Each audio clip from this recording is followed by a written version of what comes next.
Hello friends, कैसे हैं आप लोग। उम्मीद करता हूँ सब कोई ठीक ठाक होंगे। मैं सरोज और हमेशा की तरह आप सबका एक बार फिर से बहुत बहुत स्वागत करता हूँ आपका अपना यूट्यूब चैनल सपोर्टिंग सरोज पे। दोस्तों, आज इस वीडियो में बात करने वाला हूँ LIC की तरफ से लॉन्च किया गया सबसे अपडेटेड प्लान बचत प्लस के बारे में, आज जिसका टेबल नंबर है 861। दोस्तों, इसके बारे में अगर आप यूट्यूब में सर्च कीजिएगा तो आपको काफ़ी सारा डिफरेंट टाइप का वीडियोस मिल जाएगा। इसका एनालिसिस, इसका फर्स्ट इंट्रोडक्शन वगैरह वगैरह का बहुत सारा टाइटल का और थंबनेल का वीडियो आपको मिल जाएगा। लेकिन दोस्तों, मैं आज इस वीडियो में थोड़ा बात करने वाला हूँ कि ये प्लान आपके क्लाइंट बेस के लिए सही है या नहीं है, आपको किसको ये प्लान देना चाहिए और किसको नहीं देना चाहिए। क्योंकि दोस्तों, मेरा मानना है, मैं भी एक LIC एडवाइजर हूँ, एक LIC कंसल्टेंट हूँ, LIC एजेंट हूँ, और मेरा जितना भी भाई मुझे ये वीडियो देख रहे हैं उन लोग से एक रिक्वेस्ट है, आप अगर एक लॉन्ग टर्म बिजनेस के लिए आए हैं LIC में, क्योंकि LIC आपको बहुत कुछ दे सकता है लॉन्ग टर्म में अगर आप सोच के आए हैं, नया हो या पुराना हो।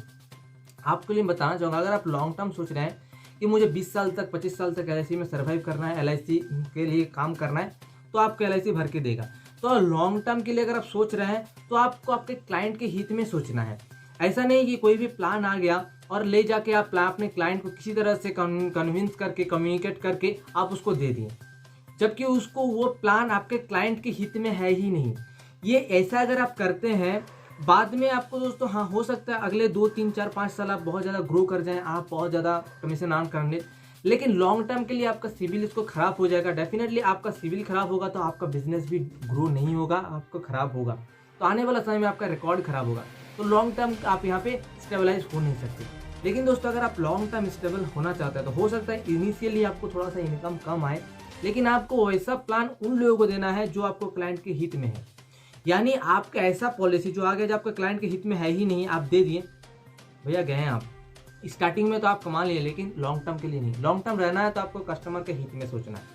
तो मेरा कहने का इतना ही मतलब था। इसी बेस पे मैं कहना चाहूँगा कि ये जो प्लान है जो LIC की तरफ से आया बचत प्लस, अगर आप रूरल बेल्ट में काम करते हैं, थोड़ा ध्यान से सुनिएगा मेरा दोस्त, अगर आप रूरल बेल्ट में काम करते हैं, और रूरल बेल्ट में मैक्सिमम लोग LIC इंश्योरेंस पर्पस में नहीं कराते, सेविंग पर्पस में कराते हैं, थोड़ा ध्यान से सुनिएगा। तो सेविंग पर्पस के लिए ये प्लान मुझे नहीं लगता कि सही है।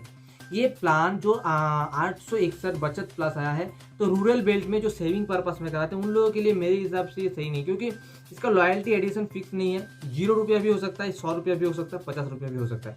बेसिक सम एश्योर्ड आपके इसमें गारंटी है। जबकि अगर आप 5 साल का PPT देते हैं और 15 साल 20 साल में लेते हैं तब तो सही है, लेकिन 10 साल में 15 साल में लेते हैं तो आपका रिटर्न बहुत कम मिलता है। दैट्स वाई, मतलब बहुत ही कम मिलता है, जिसमें लॉयल्टी एडिशन अगर आप फिक्स नहीं है, आप बता नहीं सकते उन लोगों को, तो इसमें 0 भी आ सकता है, 1 भी, 200 भी आ सकता है। तो आप अगर अभी करा लिए, बाद में मैच्योरिटी के समय आपको इसमें परेशानी झेलना पड़ सकता है। दूसरी बात दोस्तों, अगर आपका क्लाइंट बेस ऐसा है जो कि इंश्योरेंस पर्पस में कराते हैं, तो दोस्तों आपको ये प्लान हर हाल में देना चाहिए। 861 टेबल नंबर 861 का बचत प्लस का ऑप्शन ए, जो कि सिंगल प्रीमियम का आपका जो जितना पे कर रहे हैं, आपका जो प्रीमियम खड़ा हो रहा है उसका 10 गुना आपको इंश्योरेंस कवरेज दे रहा है। बहुत अच्छा प्लान है, बहुत अच्छा इसमें इंश्योरेंस कवरेज है। तो इंश्योरेंस पर्पस में अगर आप देना चाहते हैं तो इन लोगों के लिए आप आंख मूंद करके ये सिंगल प्रीमियम वाला पॉलिसी दे दीजिए, डेफिनेटली आपको फ़ायदा होगा। साथ ही साथ दोस्तों, अगर ऐसा कोई NRI बिजनेसमैन है या फिर गवर्नमेंट एम्प्लॉई है जिसका दोस्तों अभी कमाने का जितना तो साल भर में कमा लिया वो लोग, आप इस महीना जो मार्च महीना हिसाब देने का बाद आता है, सरकार को हिसाब देना है। हिसाब देने के बाद उन लोगों का बहुत सारा पर्पस आपको खड़ा हो जाता है कि टैक्स देना है। तो टैक्स किसी का 10%, किसी का 15%, किसी का 20% कर रहा है, उससे अच्छा LIC में इन्वेस्ट करेगा। LIC में ATCD में टैक्स सेविंग पर्पस होगा। किसी का रॉ पैसा है, मतलब कच्चा पैसा है, उसको पक्का हो जाएगा, ऐसे ही नहीं।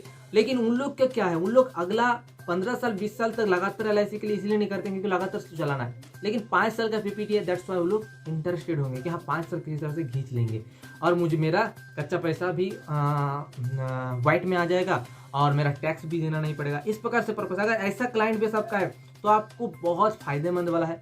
लेकिन ऐसे मेरा दोस्त जिसका क्लाइंट बेस सेविंग पर्पस के लिए जुड़ा हुआ है, मैक्सिमम जो कि होता है LIC का रूरल बेल्ट में, तो आपको ये प्लान के बारे में थोड़ा सा सोच के आपको बेचना चाहिए, क्योंकि आने वाला समय में ये आपको परेशानी दे सकता है।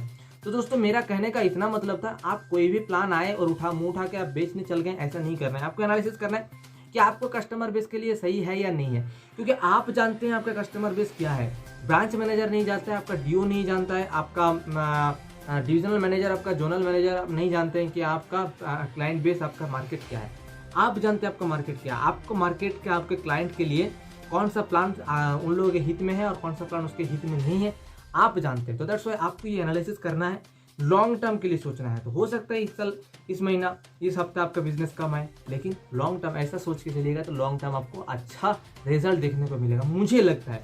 दोस्तों उम्मीद करता हूँ ये जो इन्फॉर्मेशन मैंने बताने की कोशिश किया, आपको थोड़ा सा अवेयर करने की कोशिश की आपके भाई के नाते, उम्मीद करता हूँ आप लोगों को पसंद आया होगा और आप इसको फॉलो भी कीजिएगा क्योंकि आपको लॉन्ग टर्म चलना है। तो और दोस्तों मार्च महीना है, मार्च महीना में बहुत सारा टैक्स सेविंग पर्पस में होता है, तो ये प्लान मूव तो होगा दोस्तों, लेकिन मेरा कहने का मतलब इतना था कि आपको जिसके हित में ये नहीं है उसको बस ज़बरदस्ती बेचिए मत।